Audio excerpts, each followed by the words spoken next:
What's up, guys? Welcome back to my channel, Business Talk with Billy Bands. So today we're going to be discussing how to start an ATM business step by step, right? I'm going to make this video a perfect breakdown for you guys. So if by the end of this video you're super interested and you really want to start the business, all you got to do is one, do your due diligence and do your proper research, and then number two, you have to click the links in the bio so you could register for all of this proper documentation, right? So let's begin with what type of documentation that we need. There's 6 pieces of documentation. Number one is you need an LLC, right? An LLC is a limited liability company, which makes the liability to the owner as limited as possible. So what does that mean? That means that, let's say you own multiple cars, you own a home, you own some boats, you own whatever, you own more businesses, whatever assets your LLC is registered under, that's what the person who's suing you can go after. They can't go after your personal assets. They can only go after your business assets, right? So an LLC is necessary, completely necessary. You don't need it, but highly, highly, highly recommended, right? So number two is an articles of organization. It's basically a piece of paper that you file with the state saying that you're going to abide all of their state regulations, you're not going to go against any of their regulations, and that you're a new business entity, right? That takes maybe 10-15 minutes to register for, and then you got to wait for it in the mail, right? Now number three is not mandatory, but if you're in New York, it is mandatory. There's 5 specific states that it's mandatory in. We're going to go over that in a few, but let me explain the document first. So it's called an operator's agreement. An operator's agreement is really necessary if you're doing business with a partner or multiple partners, right? The operator's agreement basically states the duties of each person in your business, what they're supposed to do, what the payouts are supposed to be, what's the business layout, how many workers you have, the percent ownership of each person, and basically just overall how you plan to run the business. So if one person, let's say, says, oh no, I didn't want to do it this way, I didn't say that, it's all in an agreement. It's all legally binding in that operator's agreement, right?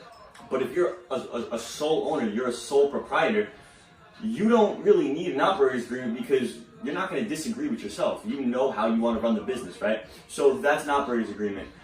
Next, you need a business bank account, right? To have the cash in your ATM funnel through, and you need to make money, right? You don't want your personal cash mixed with your business cash. That's not how you run a business, right? But what I should tell you with a business bank account, that was the most annoying step for me, is not every bank accepts an ATM business account, right? For the one specific reason of it has a high risk of money laundering, right? So back in the days, even currently, a lot of people clean their dirty money through ATMs. So big banks like Chase, Wells Fargo, TD, Bank of America, you can name them. All those major banks don't accept ATM businesses. I went through about 15 banks before I even found one that actually would accept me. And the bank that I use is BCB Bank. It's a small community bank in Staten Island. They actually have them decently all over the world, but, well, let me not say the world, but all over the United States, right? So that's the bank that I use. So next after that, we're gonna need to file for an EIN number, which that's going to be done through the IRS because we need our employer identification number so we can pay taxes at the end of each year, right? It's a must, you need that. Next, you're going to need to find a processor. This is the final step, right? You need to find a processor, which I'm going to put the link in the description below so I can save all of you the time of having to go find a processor, what's better, what's this, what's that. All the documents are going to be in the description. And the processor link is going to be in the description as well, right? So what's a processor? A processor basically deals with the network interchange of your ATM, and they sell you the ATMs and they connect it to the host. The host is the bank, right? So let's say someone goes up to my ATM, they want to take out $100, but my surcharge fee that I personally charge is $2.50. Who connects that transaction, right? The processor. So they allow that person's funds to transfer from their bank to my bank account. So now, how does it transfer? That $100 goes from their bank account to my bank account. That $2.50, which is now my profit, goes into a savings account. So that's basically what the processor does, and they're the most important step of this whole process, right? What the processor is going to ask you for is all the documentation that I just provided. What's your LLC name? Send me your articles of organization. Send me your operator's agreement. I need your EIN number, and you need to give them your business bank account information so they can link it all together, right? So now that you guys know all of the documents that you need and what a processor does, let's really get into depth, and I want to give you guys the proper definitions of these documents of what I just told you. So let's hop on the computer screen and let me break it down for you guys in order. All right, guys, so now we're on the computer screen. So again, this is the breakdown of what you're gonna need. You're gonna need to open up the LLC, file for the articles of organization, also called a certificate of formation. Number 3 is you're gonna need the operator's agreement. This comes after opening your LLC. Number 4 is you have to open a business bank account, just as I've said. I would go with BCB Bank or any credit union because they accept ATM accounts more often than they don't. Number 5, again, you have to open up an EIN number. It's a must. 6, you need to find your ATM processor, as I've said already, and you're gonna have to provide them with your bank information, EIN number, and your articles of organization and your operator's agreement. So let's scroll down here, and now what does this stuff mean, right? So ATM processing is the main definition right here. Processing is the series of steps that allow the individual ATM to display the ATM user's account information. After the ATM user enters their PIN code, the machine has to communicate with the user's bank in order to access information concerning the card owner's account, otherwise known as network interchange. Any issues that involves the ATM, you can call your processor or their 24/7 tech support team. This has helped me in so many ways. When I was servicing an ATM, let's say at 2 in the morning, 3 in the morning, and something went wrong, you call up their tech support and they're always there 24/7 to help you out no matter what the issue is. So that's a great pro to have, right? So now again, what is an LLC? An LLC protects you from all creditors, whether they're customers, shareholders, or other parties. Liability for business activities is limited to the LLC's assets. You're protected, right? So now what type of LLC do you need, right? There's so many different types of LLCs, but if you're your own business owner and you're going into business with just yourself and nobody else, you're gonna file for a sole proprietorship, which is also referred to as a sole trader, right?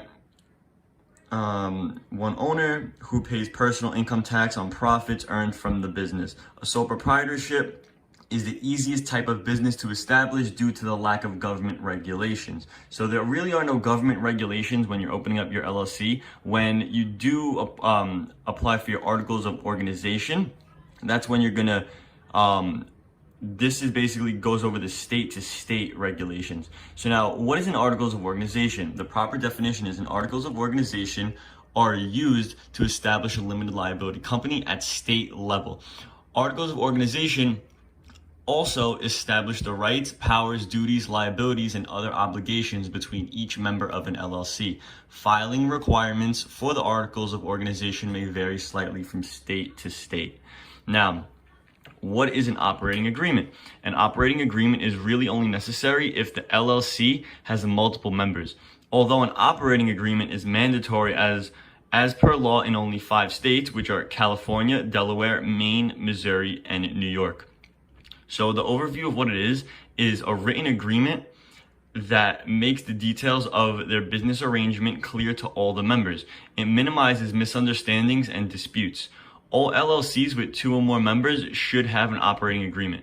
This document is not required for an LLC, but it's a good idea in any case.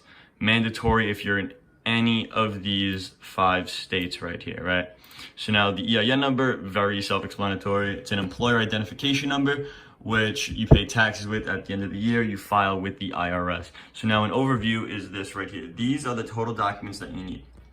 That's it. And now in the description below, I'm gonna add a link to your EIN, a link to file for your LLC, and a link to file for your articles of organization, where to find your operator's agreement, and the processor that I use and the bank that I use.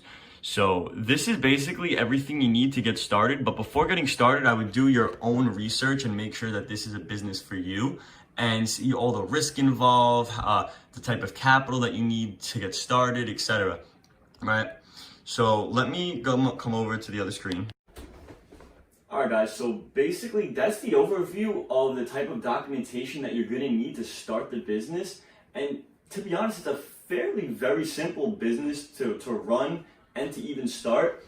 You just have to have the drive, and you just have to have the willpower to really be consistent with it. You know, it's a business that really requires not too much of your time. Like, I maybe put in 4 hours a week to this business, and that only involves filling up ATMs, going to pick up the cash, going to pay out store owners their percentage every month, and stuff like that. So this is just the very basics of starting the business. But in my next video, I'm going to really get into how to find locations, how to install ATMs, how to program ATMs, the type of commission splits that you should be giving out so you don't give out too much, you don't give out too little, how to keep a proper business relationship with these merchants that you're doing business with, the best deals, where to find ATMs, a whole bunch of good stuff like that. So basically, this video was just a small overview of just how to get started, and then following videos are going to be the real good stuff of really getting into the action of starting the ATM business. Well, actually getting into the process of moving forward after starting your business, right? So thank you guys for watching. I appreciate the watch. Like, subscribe, and turn on post notifications. And if you guys have any other questions or any other videos that you would like to see specifically, please don't hesitate to put it in the comments or reach out to me on Instagram or whatever it is. I love to hear feedback from you guys. Again, thank you very much for watching. Take care, and everybody have a blessed day. Let's get this money.